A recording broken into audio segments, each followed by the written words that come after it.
A lot of different things to talk about in this session, so we're going to go ahead and get kicked off here. My name is Trina Limpert. I'm the CEO of a company called Rise Next. We do business strategy consulting. But I'm really fortunate to be here. I actually have been in the tech industry here in Utah for 30 years. And I got my start here at UVU. So this is really fun for me. I took my first Pascal programming class here in 1996. Does anybody even know what Pascal is anymore, right? So talk about innovation. That's a lot of years to be going through that. But we also have Peter Cleveland with us, the Senior VP of Legal at TSMC. So thank you for being here. And Amy Celico. Celico, thank you. I knew I was going to get it wrong. Celico, Principal at Albright Stoneridge Group, and Robb Gordon, the Senior Policy Director at Intel. So an amazing panel. And we're going to give most of the time to them as the experts in the room on this topic today. But really, our focus is going to be, and purpose for the day is really talking and learning more about China's digital economy. And how are things different in China versus US, and the focus on global semiconductor industry, with having both Intel and TSMC here to represent that, and how they approach technology, innovation, and competition in China and in the US. So just a couple of thoughts as we get going here and understanding why chips. I think we've heard it throughout the day, but as we talk about innovation and collaboration and competition in this area, really chips are what is the most important to our economy, from driving job creation, innovation, technology leadership, and national security across all three of those aspects. So for 50 years, and I'm going to allow you to talk about this a little bit more, but America's led the world in semiconductor innovation and driving these transformative advances, but in every modern technology. And as I was talking about, 30 years ago, getting into computer science, I remember speaking to a graduating class, and I was talking about how when I was in school and was getting my start, we didn't even have these. So I remember teaching somebody how to use a mouse. That's how long ago, right? And you think about the advances, and now we carry these around like a separate body appendage, right? Like, this is part of my body now. But how much we rely on semiconductors in every aspect. And I know that the group here has a lot to think about, all of the future leadership aspects to this, including AI and quantum computing and advanced wireless networks, but like even the simple things that we just don't recognize the dependency that we have there. And so today what we're trying to accomplish is really talking through some of those challenges that continue to be there in US leadership in the semiconductor technology, and then, what are the policies? Because I think that was the call to action today that we heard from President Jimenez. What are the actions that we can take from a policy directive and really sustain and strengthen us in the US in our semiconductor leadership? So just to get things kicked off and move this forward a little, many of us reference a tech race. And so what does this mean? And also, if anyone is leading, who would you say? So I'm going to start with Peter and then go to Rob, and then we'll wrap up with Amy on this one. Sure. I'm happy to start, and I'd just like to begin by thanking the UVU Wolverine community. It's just an amazing place. I had some lunch with some students today, Nathan Griffith and Kristen Rose. I told them to come to the session. Maybe they found a better opportunity, but what a vibrant place that I didn't know about. And so thank you very much for sponsoring this entire event. Very, very interesting dialogue. So now on tech leadership, I'm going to focus on chips.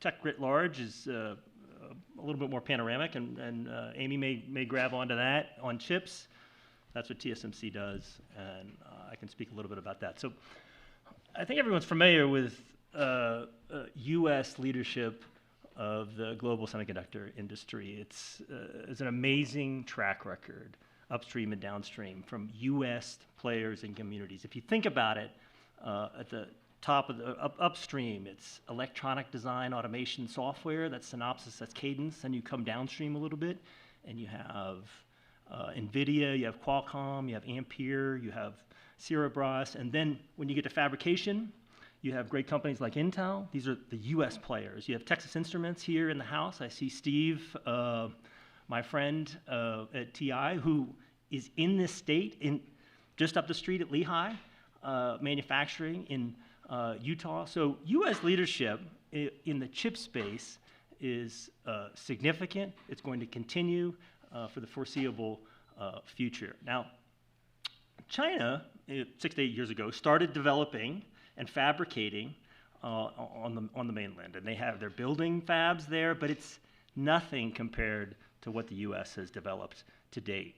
And so there's a story that may be told in China in the decades to come. They want to be more competitive in the semiconductor fabrication space, but that will not be easy to do because the U.S. government sits at a very, very powerful position in terms of the inputs that the Chinese need, whether it's semiconductor tool equipment or rules that the U.S. can impose through export controls, the foreign direct product rule, the military end user rule, entity listings, things like that. So what you're going to see is a very interesting dynamic over time of China is aspirational in the chip space, particularly in manufacturing, but that will not be an easy road. And so that would be my sort of opening comment about China's abilities in terms of chip fabrication versus the enormous and significant track record that we've seen from U.S. companies. Yeah, and thanks, Peter, and also thanks to the Wolverines of UVU for allowing us to come here today. It's been fantastic, and what a great opportunity these last 2 days to meet with government officials, to meet with those from the private sector, from those local here in Utah. I mean, it's amazing that we're just a few miles away from Silicon Slopes, right? And it's this mini Silicon Valley, and we now have Texas Instruments here in the state, so it's pretty fantastic in this locale, in this venue. It's fantastic again, so thank you very much. And just to sort of add to Peter's comments and then to follow on what Trina was asking about this competition or this race, and you know, Peter laid it out nicely as far as what the U.S. Sort of companies, the Western companies are doing, and then also what China is trying to do to replicate and to catch up, perhaps if there is truly this race. But I think about a race, and if you're going to go into a competition, you need the right gear and equipment. And for any of those who exercise, I run. So for me, shoes are very important. I need the right shoes. And I step back and I think, do we have the right shoes and the equipment in the semiconductor industry to actually, if you want to win the race or to even race at all or to be competitive? We know we have an edge and a lead now. But I look at things like here at this campus and what they're doing with their National Security Center and their technology programs. Are we training the next generation to come up and to actually to design and to build semiconductors? You know, are we investing in STEM? And then I have to put a plug in. Trina referenced my colleague and my boss from DC, Sarah Kemp, and she got a big shout out in the early plenary session because she talked about bringing manufacturing back to the United States. Well, that's made possible through a program or a legislation that's pending. It's the eternal legislation called CHIPS. So if you look at the entire package to be competitive, you need the right shoes, you need talent, right? You need the young workforce. And I would suggest that we start before you get to the Wolverines here at UVU. You actually go to high schools, you go to junior highs, you go to elementary schools, and you get girls and you get all different races and backgrounds to understand how to design and be interested in technology. And then they can come up and then they can work for companies like a TSMC, like an Intel. And then you get governments to actually fund and give the incentives that we need to be competitive. Because I'll tell you, this isn't just a race between the United States and China. This is a race now on a global perspective and a global platform. We're seeing the European Union. We're seeing Taiwan. We're seeing Japan. Other countries are now coming forward, and guess who wants to meet with companies like Intel and TSMC and Samsung and Texas Instruments? They all want to meet with us because they want us to go and build factories and fabrication facilities on their soil. So this is a global race, and we're all trying to compete. Yeah, good point. Well, again, I'll add my thanks not only to the UVU Wolverines, but to the World Trade Center. It's so great to be here in Utah. And I think Strider bringing us together has been really phenomenal. There are some alumni from my firm in Washington, D.C., Albright Stonebridge Group, who are here working for Strider, and I think that's really exciting. The question of a tech race, it's such an interesting one because I think it's so obvious that it is ongoing. But what was interesting to me this morning, if you all heard Ambassador Huntsman interviewing the current ambassador to China, Ambassador Burns, he was asked, sort of what's the state of U.S. China relations, and of course it's increasingly defined by competition, and he laid out competition in the four main areas: economic, security, values, and technology. And so for technology to be part of, within the U.S. government's mind, and I think in the minds of policymakers in Beijing, a key component of the competition between our two countries underscores what a race we are in with one another. Mm-hmm. Now, distinct from military, economic, and values competition, I don't think that the government in Beijing has a short-term plan to really surpass the United States, to replace American-style democracy with Chinese-style socialism as a leading system that is respected outside of China, or to replace American capitalism with Chinese socialism. And the same is true with China's military. Of course, it is modernizing very rapidly. I don't think we have short-term implications for China surpassing the United States military system. The idea of a tech race is real because, as both Peter and Rob have mentioned, our governments are investing in it. And that race is going to continue. I point to these guys' companies and understand why the United States is so way far ahead in semiconductors. But in other areas we'll talk about, Trina, mm-hmm. I think the Chinese are trying to find their competitive advantage that will then strengthen their competition with the United States in other areas. I don't think that needs to be feared. It needs to be just dealt with. Right. Mm-hmm. The only thing I'd add is that we're building a big manufacturing footprint here in the United States, but we manufacture on the mainland too, and we send product through MediaTek and Qualcomm and other customers so that the Chinese people can use our chips. We're somewhat in the middle because we're in Taiwan, but this is not a zero-sum competition with China and the United States of one wins and one loses in terms of growing a semiconductor industry. It's perfectly fine for China to grow their own fabrication capabilities. Where the United States may take issue is at what advanced level the Chinese will manufacture at. And this is the point about this country, given all of our semiconductor tool makers and the power of the U.S. government, will have a say-so in how that development goes. The Chinese semiconductor industry is not going to displace the American semiconductor industry. That is not going to happen. But the two can mutually and reasonably coexist over time, but fabricating and manufacturing likely at different levels. So let me expand a little bit outside chips for a moment with a question to you, Amy. So there's other key industries that China we should probably be watching over the coming decades besides just the chips industry. And so how does the Chinese government approach innovation in additional spaces or other spaces? Well, successfully, I'll say succinctly, in many ways. I mean, China's innovation ecosystem is exciting to watch because there is so much movement there. Investment from the Chinese government, but driven by the Chinese private sector, by state-owned enterprises, and by consumers being willing to adopt technology. Mm-hmm. And so that's why we've seen within China this leapfrogging with some technologies because there's just such openness to it. A lot of these technologies are still require the chips that these guys' companies manufacture.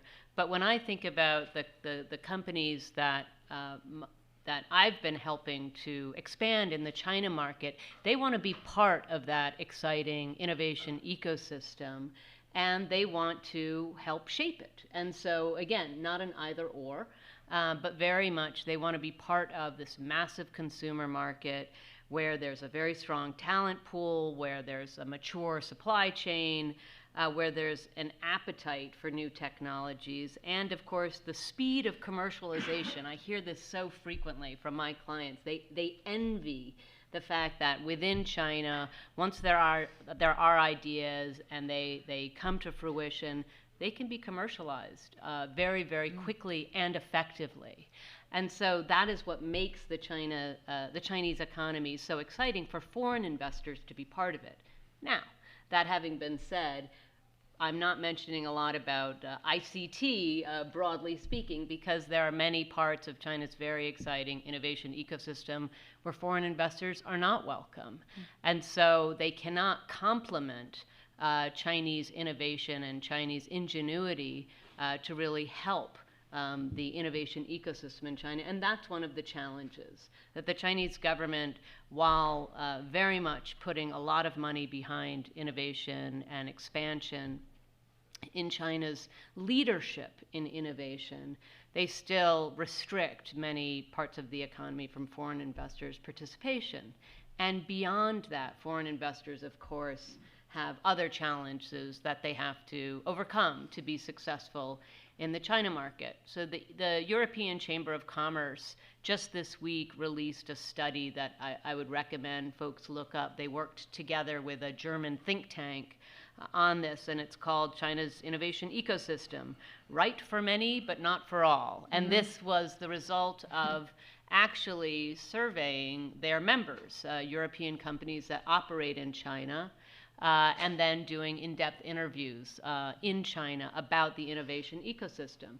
Unsurprisingly, many European companies see a lot of opportunity in China because there are a lot of partners who want to work with them, and there are a lot of opportunities for funding if you're willing to invest in China, but only in certain industries. And so that's where that lack of a level playing field is bad for China, and we can get later on into some of other Chinese policies that are undermining their own innovation ecosystem, but also bad for foreign investors who want to be involved in the areas where the Chinese government really wants to make progress.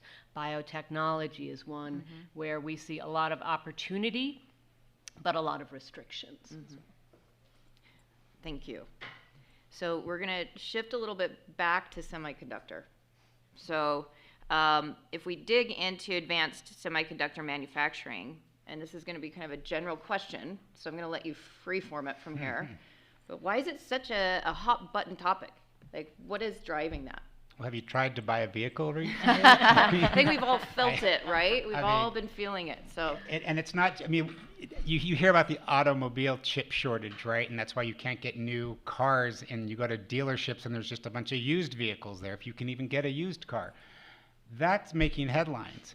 But what you don't also realize is that these advanced chips, and some of them maybe not so advanced, they're powering your Nest thermostat in your home. And so builders like D.R. Horton in California can't move new people into their homes because it won't pass county inspections because they can't get chips for their thermostats.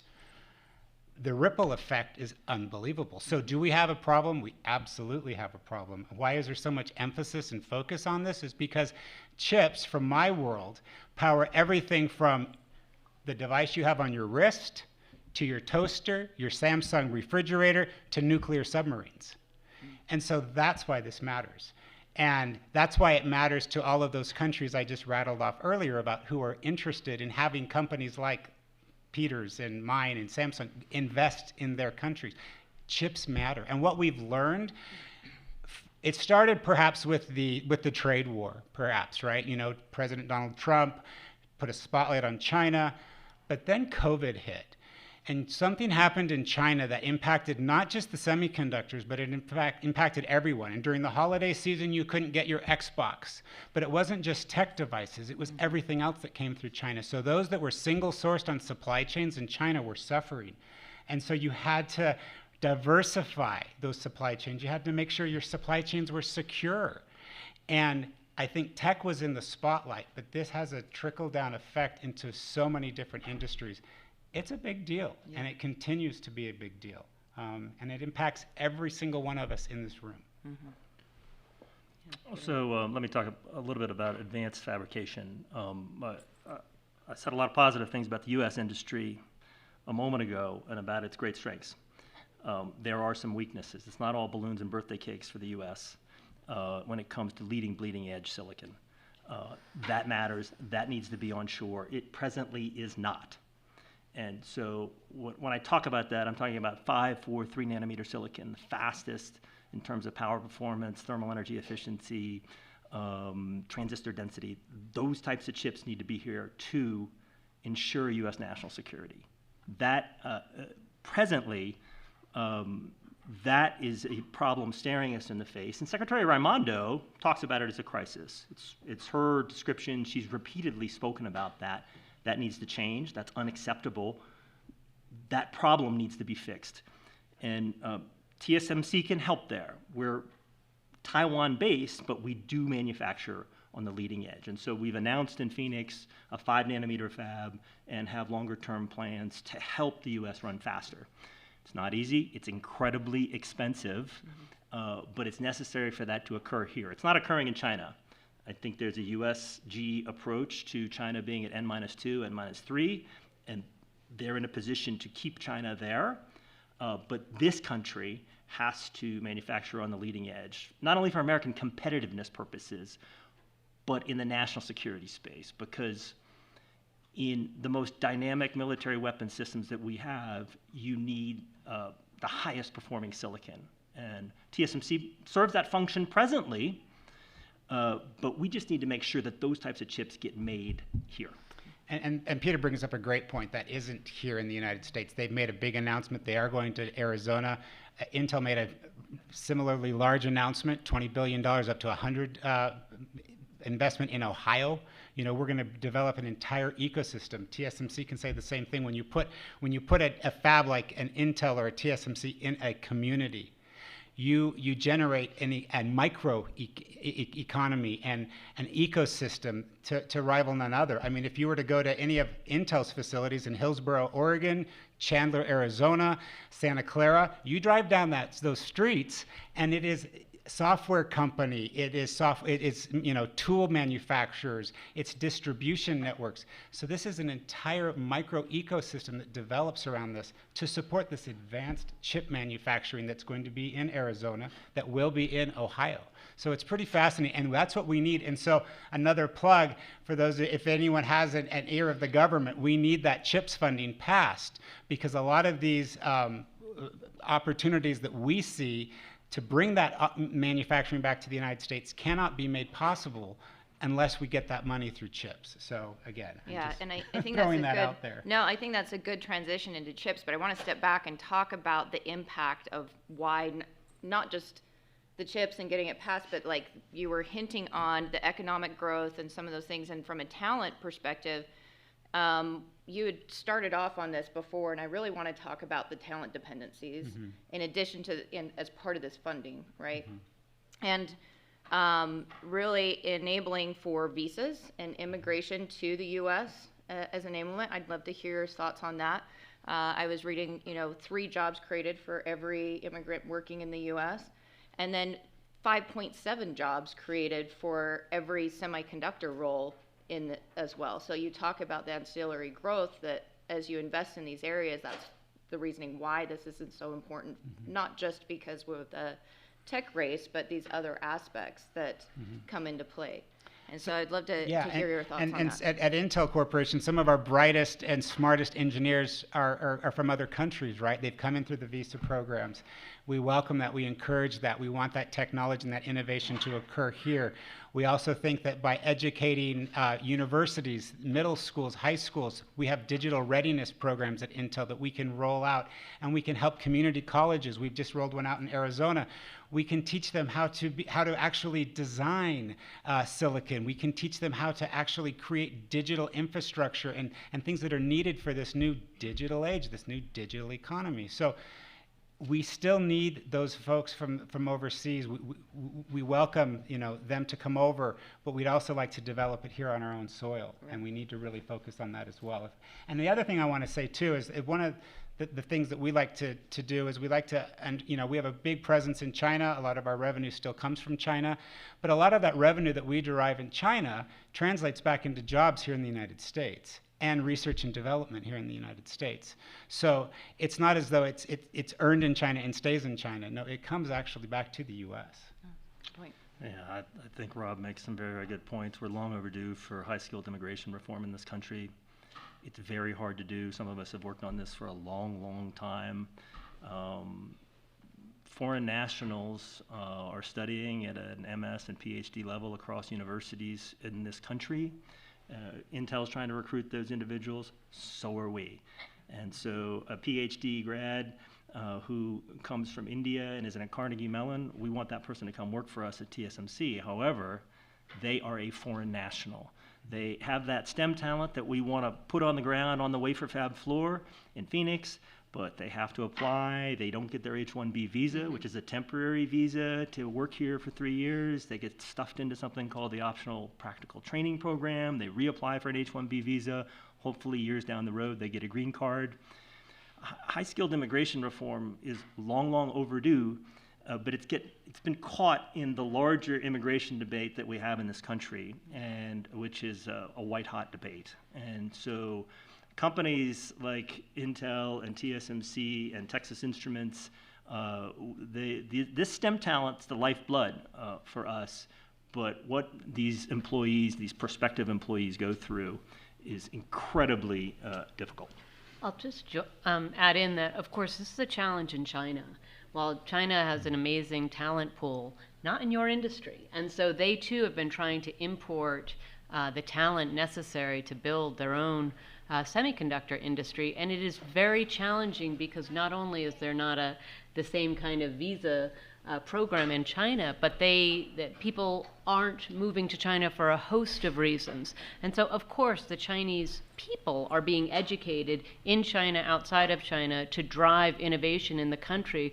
I think the Chinese government, too, is constrained by a lack of talent or insufficient talent in order to continue this drive that it is on to have true rivals to these great companies within China.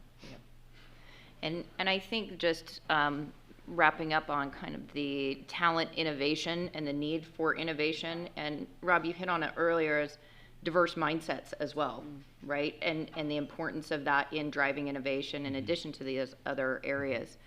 So let's move back to the CHIPS Act as a whole. And I know this is part of it, right? As far as the areas that you're looking at that you were saying it's expensive, right? It's expensive to do this. And China is providing incentives and funding to do some of this research. So really getting this here in the U.S. has a lot of downstream impacts that we've talked about. Maybe you can share some more of those within. Yeah, I mean, you look at what China's been doing with industrial subsidies for quite some time, and it's part of the reason that their ecosystems have been so successful, whether it's in solar, whether it's in pharmaceutical, ag, and now technology and semiconductors. So I think they have been in a race, so to speak, in those other industries. This is no different. And I think to Peter's point, I just want to emphasize you can have two winners, right? We can both cross the finish line. We probably won't cross at the same time, but you can both cross that finish line. And there's a need for both industries to work and complement each other. This is economic security and national security they go hand in hand, right? And this is at the forefront of what they're talking about in Washington, D.C., up on the Hill. National security, securing our supply chains. So much of this now is wrapped up in this legislation called CHIPS that's had 4 or 5 different names by now. I forget the one I heard yesterday. It's BIA. I don't even know what it's something new else. one? It's a new one, but there's over 3,000 pages in this legislation. And can you imagine, if you were there, we had some discussions yesterday about this, but we thought, what company has a 3,000-page strategy? You would never read it. You couldn't even read the table of contents, let alone the actual material. But that's what's in it. And it started out to bring semiconductor, high-tech manufacturing back, and they've thrown everything in this bill. And I mean everything. Yesterday I heard shark fins are now in the bill. So, I mean, but it's needed. We need to get to the place where we can fund this. We can compete with China, because China has been doing this on an industrial subsidies front for years. And we need to get to a place now and recognize that this is a new era. This is what we are. We're living in a time when the government has to step in and help private industry to this extent. Yeah, I'll add a little color on CHIPS Act. So let's spin the clock back a couple years to May of 2020. We announced our facility after talking to the Trump administration, and President Trump exercised some real wisdom to jointly announce this facility with us in May of 2020. And then about 4 weeks later, after some conferring with the White House and President Trump's team, we realized that we needed funding to incentivize, to help mitigate the cost structure of putting a 5-nanometer fab into the United States. Because as everything that Rob is saying is correct, other places and locations provide some incentive funding, and it's expensive to do it here, particularly at an advanced level that these companies operate in. So we got CHIPS Act authorized. In the parlance in DC is you got to get it authorized, but now we've completed that in January 2021, and now 22, we're chasing this appropriations, the actual money that's tucked into a larger bill that has lots of other unrelated topics in it, involving trade adjustment assistance, some de minimis tariff provisions involving China imports, an outbound investment provision, a lot of things that are not related to what Rob and our companies are interested in. So that's how Washington works. That's how the sausage is made there. You package all these things together, and now we have some stasis. We're not making a lot of forward progress. Amy and I were talking before the panel of we seem to be marching in place a bit, and there needs to be energy to get that bill across the line. So there have been some heroic Republicans from John Cornyn and Todd Young from Indiana pushing. They're in a conference situation to resolve their differences to kick out a reconciled bill, but it's difficult. I've spent 17 years on Capitol Hill, and I mean, this is a legislative migraine to complete this. And we'll get it done. I mean, we all work on this topic. Amy has a perspective as well, but this is what goes on in Washington. And on a more positive note, there's been a lot of bipartisan support for this, for the CHIPS funding. Republicans and Democrats are at each other on a lot of topics, but on this subject, it's all good. It's just these unrelated topics that are weighing the procedure down. It is called the Bipartisan Innovation Act. There you go. That's, All right, there that's you the go. latest round. That's That's BIA. the latest name. Yeah. There have been, as you said, many. But I do think, as you both were highlighting, it is much more than funding for chips. And it comes down to this question in Washington about how do we compete with China in this very important, not just semiconductor industry, but on technology broadly. Some part of it is, of course, strengthening support at home. Some part of it is restricting some kinds of activities to help China's technology innovation ecosystem continue to grow and compete with the United States. And I think those are some of the parts: outbound investment restrictions, increased coordination on export control restrictions.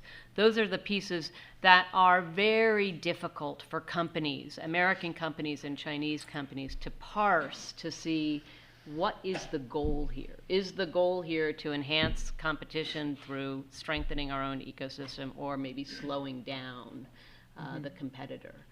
Yeah, and I'll just throw out something. So Intel also announced a huge mega fab in Germany. And the EU also has a similar CHIPS fund. It's funny, all these countries are now having their own CHIPS Act and CHIPS funds. But Germany has it. And we will actually have euros in our pocket before the U.S. Congress passes CHIPS Act, which, to Peter's point, happened, a couple of years ago, right? Mm-hmm. And so, again, I'm going to go back to the race analogy. We're racing, but we're really kind of slow. I mean, we're just not moving this thing along. And so you've got countries like Germany that are able to say, yeah, we like the U.S. model. We think that's the right thing to do. We want stuff manufactured on our soil. We're going to subsidize it and fund it. And they do it. Yeah. And we're going through 3,000 pages of a bill that's just mired in red tape. We're going through a similar experience in Japan. We've announced in Western Kyushu, in Kumamoto, facility jointly with Toyota and then an auto parts maker, Denso, and METI, the part of the government, and it's been very smooth sailing. They have an existential industry, the car industry there, that needs these semiconductors. I think someone was referring to, well, maybe it was the previous session, of the number of chips that are inside autonomous vehicles or your vehicle, just on your dashboard. There are digital signal processors and microcontrollers, all these types of things in your cars. Japanese get that, and they want to protect our car industry. And so we were able to reach terms with them very, very quickly, and the money proceeds much faster. That's not, I don't want to overly criticize the U.S. Yeah. The U.S. gets it. President Trump got it, and President Biden is very anxious to sign this bill. He said, pass the damn bill, he said about 4 weeks ago. So we're all in it together. We just need Congress to act. And ultimately, the rate of return for these communities in Phoenix or in Ohio is massive in terms of the jobs that we'll create, direct and indirect. It'll be about 5,000 jobs just from our one facility. The personal incomes will go up, local economic development expands, our tax rolls for the locality, the city, and the feds go up because we're a huge operating entity paying taxes. So the rate of return is terrific. We just need to make sure the legislative wheels operate and get us across the enactment finish line. Mm-hmm. So I have to expand a question on that because you were talking about Arizona, Ohio. We're here in Utah. Yes. So what is it that, drew you to these different regions, and, what would you say to Utah or here? Well, What was it that you're, Yeah, no, that's a good question. And I was forward? thinking about, what Peter was just saying about how it's going to really stimulate the local economy and infrastructure is going to develop.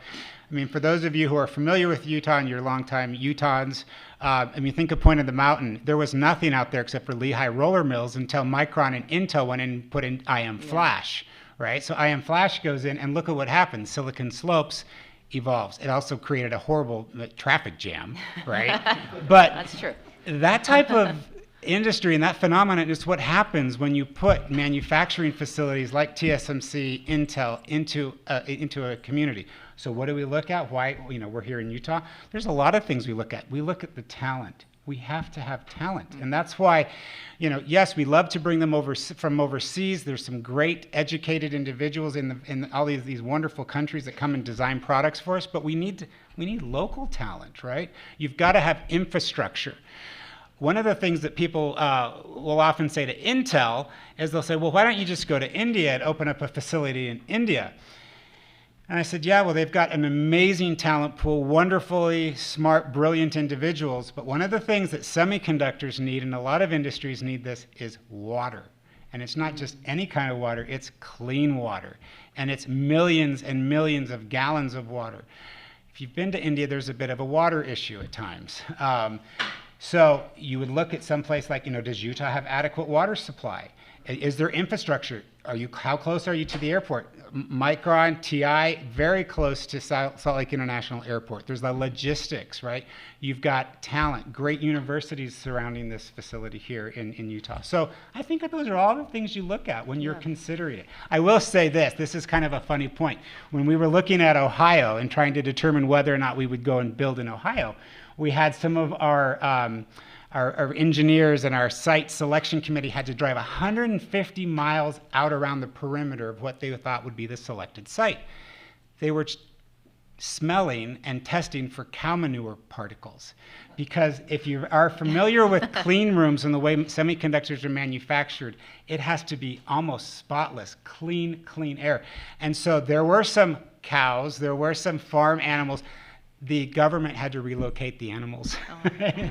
So we look at a lot of things. We look at cows, we look at talent, we look at air water. Quality, I would have air never quality, guessed. all of that stuff, yeah. Yeah, I just said, Rob's hit it on the head.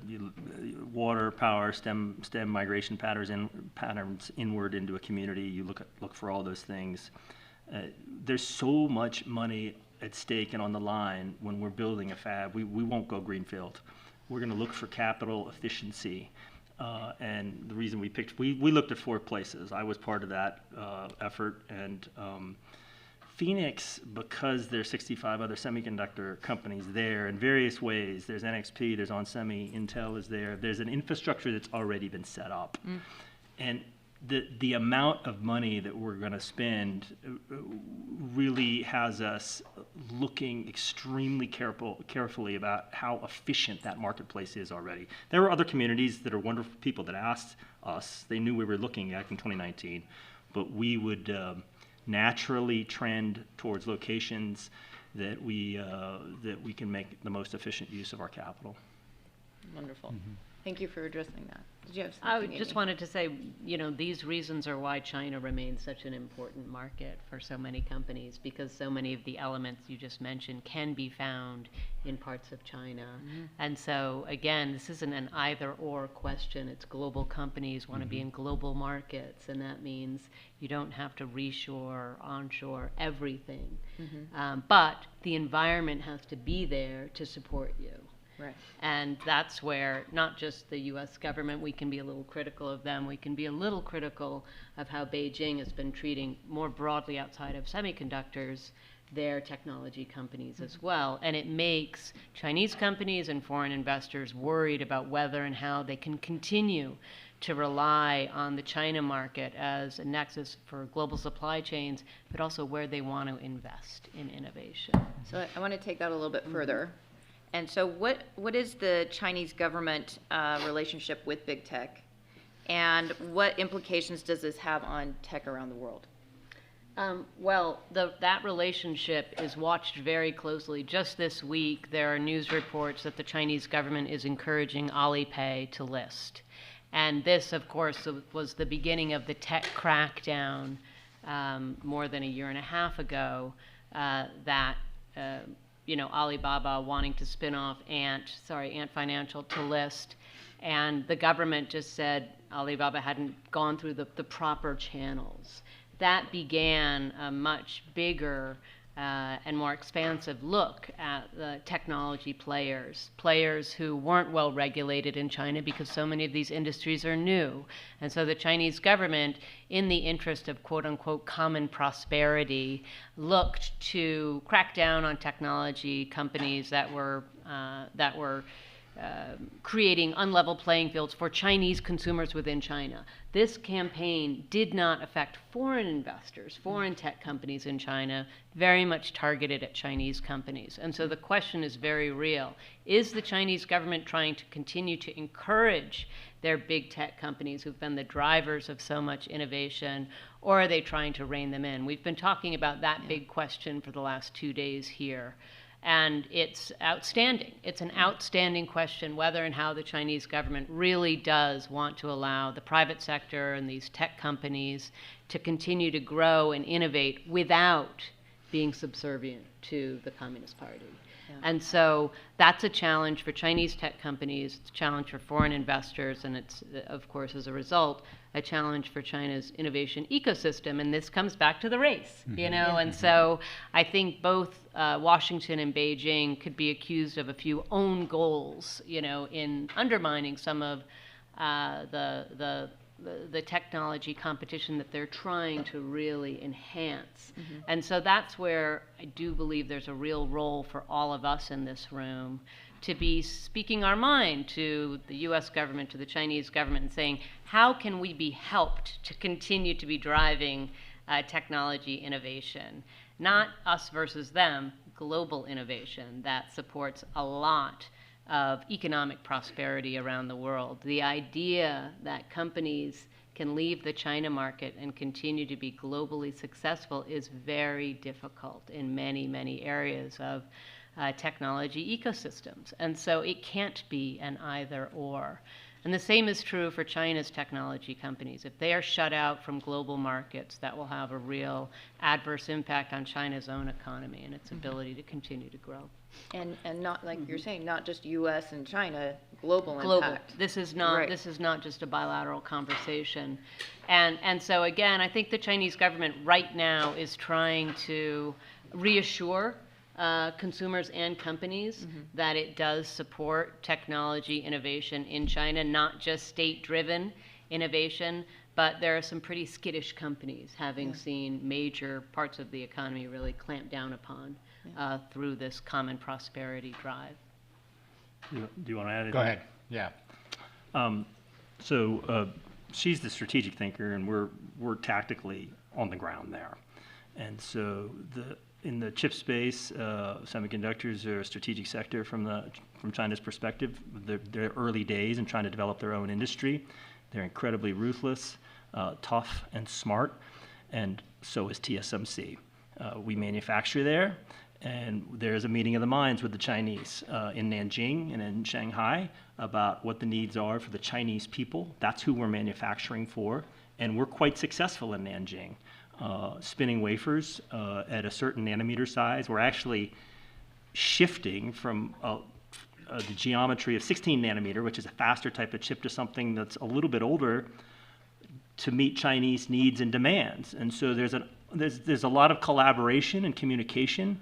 They are razor sharp, but there's an opportunity there to be successful from a company perspective if you're the same way. And I think Intel has a long, glorious track record on the mainland, and so does TSMC. So there can be a meeting of the minds, but it's not for the faint of heart. Yeah, I mean, Intel's been there, 36, 37 years. We're in various cities. We don't actually manufacture the wafer or the chips. We do a lot of assembling, testing, validating, shipping out. Some of our largest customers, Lenovo, they're in China. And so we've had to partner and work closely with party officials, with local governments, and it's a relationship that, much like it is here in the United States, there's a give and take, and you've got to work, you've got to negotiate, you've got to foster and develop those relationships. But we've been able to have a very strong and solid relationship. We've got a large workforce over there, and we've got a good presence over there. And there is a way to still do that in China and do what we do here and do what we do in Germany and everywhere else in the world, because this is really it's a global network. And I remember when this trade war first started, I was meeting with someone from the Department of Commerce, and she looked at me and she said, well, you can certainly, at the time we had a large facility in Dalian in China that did memory, and she said, well, just put that on, shut it down, take it apart, put it on a barge, sail it down the South China Sea, put it in Vietnam and turn the light switch on. And I just sat there and I thought, oh my gosh, we've got a lot of educating to do, because this is not how you do this.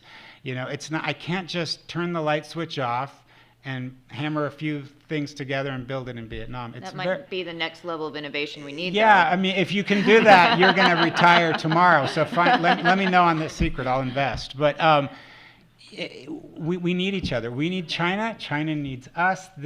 And what the governments need to realize too is we're in this situation a lot because our government allowed us, and they sort of, in a way, encouraged us to go over there because that's where the talent was. That's where the costs were, and they were offering things that we didn't get in other geographies.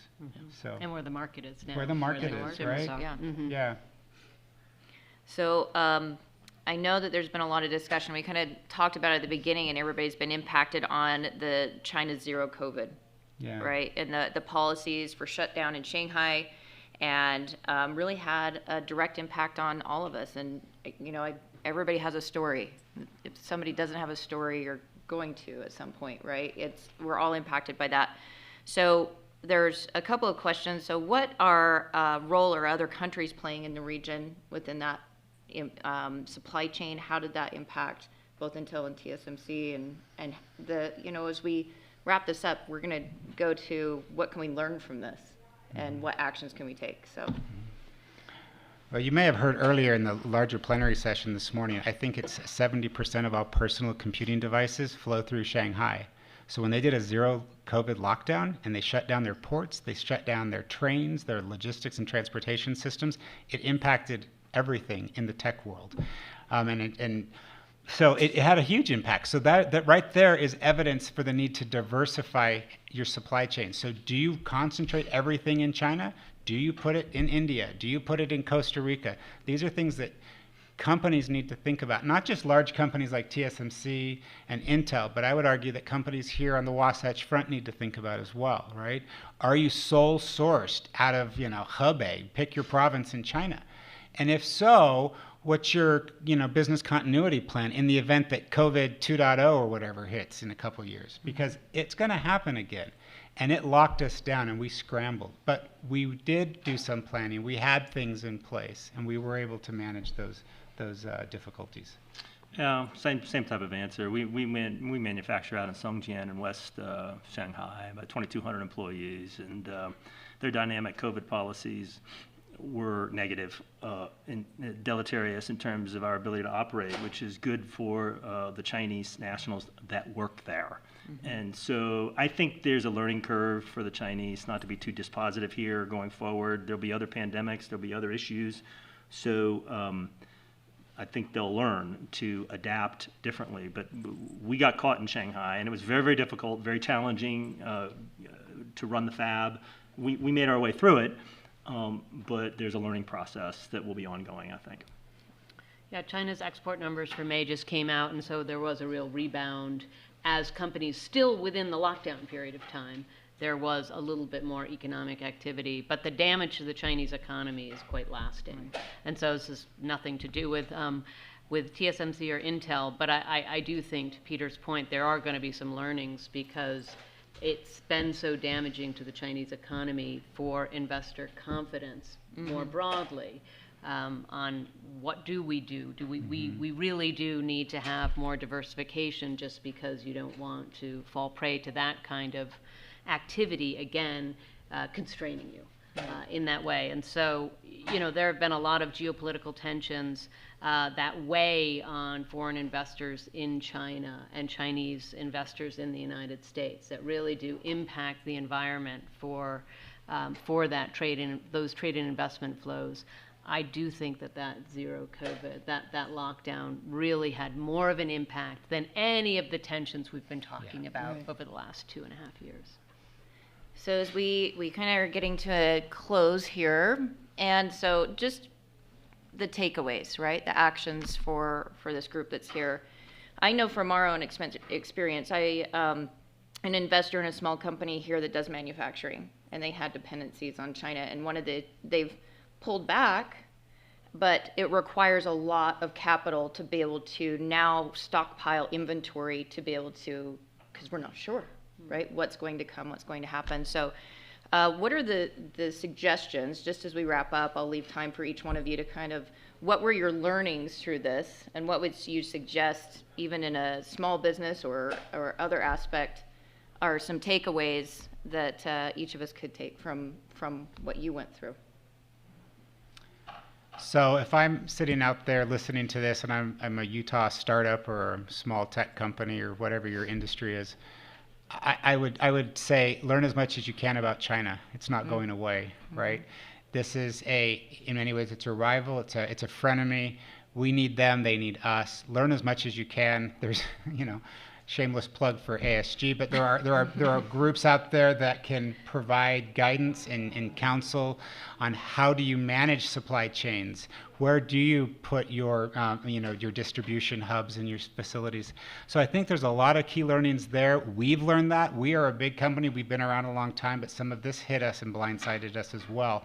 So I would say learn as much as you can, become educated, know the market, know the concerns on both sides. Know that, understand what the Chinese government is interested in, what their national security concerns are, and understand what the national security concerns are here at home. And try to find, if there is a way, to find a balance and that works for your portfolio and your company. But I would say kudos to you for being interested in this subject. We live this daily.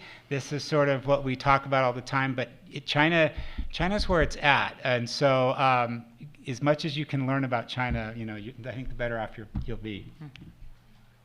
I'll come back to this EU report that just came out. I mean, China's innovation ecosystem, right for many, but not for all. But just to really reinforce everything that Rob just said, you really do have to be educated going into this market with so many opportunities because of how innovation is so important to China's growth. And so companies want to be there, they want to be successful there.